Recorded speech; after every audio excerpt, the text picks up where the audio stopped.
ED, CBI, IT तो मोदी के pocket के हो गए। वो भारतीय जनता पार्टी के जो शाखाएं रहते हैं ना दूसरे, जैसा कि महिला विभाग, एससी विभाग, ये भी बीजेपी पार्टी के सेल्स बन गए।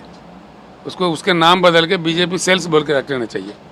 सारा देश जान गया इसका कितना दुरुपयोग हुआ, कितना वो लोग ज़बरदस्ती कर रहे हैं, कितना नाजायज एंटी डेमोक्रेसी, एंटी कॉन्स्टिट्यूशनल काम कर रहे हैं, कितना ज़बरदस्ती आज इन लोगों की तरफ से देश से निवेश निकलते जा रहा है। उद्योगपति भी परेशान है, पूंजीपति भी परेशान है, और सारे लोग देश से निकल रहे, देश से भाग रहे। एक ज़माने में, कांग्रेस के ज़माने में it was brain drain, now it is capital drain from India just because of these agencies. सब के कविता तेलंगाना की बेटी है और जेल में है। क्या इससे आपको लगता है कि बीआरएस पार्टी को जनता की सहानुभूति हासिल होगी या फिर कुछ और इसका? मैं एक सिंपल बात आपको कहूँगा, उन्होंने हर आदमी को, हर चीज़ को, हर सीएम को तंग किया पूरे देश में। नरेंद्र मोदी ने, साफ है, कितने सरकारें वो गिराए, कितने एमएलएस को वो खरीदे, कितना गंदा काम उन्होंने किया, देश जानता है। इसी में एक अरविंद केजरीवाल और के चंद्रशेखर राव, उनके हाथ नहीं लग रहे थे, बिल्कुल नहीं लग रहे थे। हम अपने तौर पर चला रहे थे और हम पावरफुल थे, तो इसलिए पॉलिटिकल बेनिफिट के लिए एक उन्होंने साजिश रचा। लेफ्टिनेंट गवर्नर दिल्ली के थ्रू उन्होंने एक नाटक रचा के दिल्ली गवर्नमेंट के एक्साइज पॉलिसी को एक स्कैम में उन्होंने प्रोपेगेंडा किया और एक फार्स केस को बना दिया।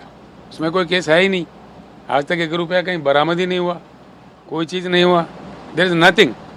इसी को लेके उन्होंने क्या किया, उधर अरविंद केजरीवाल को और हमारे बेटी को कविता को अननेसेसरली उसमें जुड़ के, वो बिल्कुल निर्दोष है, वो कुछ जानता भी नहीं है, उससे कोई संबंध भी है, ताल्लुक भी कुछ भी नहीं। नंबर 1 तो मैं ये कहना चाहूँगा, डटकर कहना चाहूँगा, Delhi liquor scam is not a scam at all, it's a scam created by mister Narendra Modi. It's a political scam of Narendra Modi. I openly say it to the whole country, it's not a scam at all. वो एक है। दूसरा, जिन लोगों को जोड़ रहे, जिन लोगों को जिस तरीके से छोड़ रहे, उसमें से एक को अप्रूवर बना दिया, वो अप्रूवर जाके बाहर जाके उसको बेल मिल गया, बाद में उन्होंने 50 करोड़ मोदी के पार्टी को चंदा दे दिया बॉन्ड्स में। ये सब क्या नाटक है, सब दुनिया जानता है। मैं इतना ही अनुरोध करूंगा, हमारे देश के न्याय विभाग पर, जस्टिस डिपार्टमेंट पर हमको पूरा विश्वास है। न्याय विभाग इतना गौर करे, चाहे दिल्ली हाई कोर्ट हो, सुप्रीम कोर्ट हो, जो भी कोर्ट हो, मेरा उन लोगों से इतना ही अनुरोध है कि लोगों को एक चीफ मिनिस्टर को बेल नहीं देना कहाँ तक सही है, ये सारे देश सोच रहा है।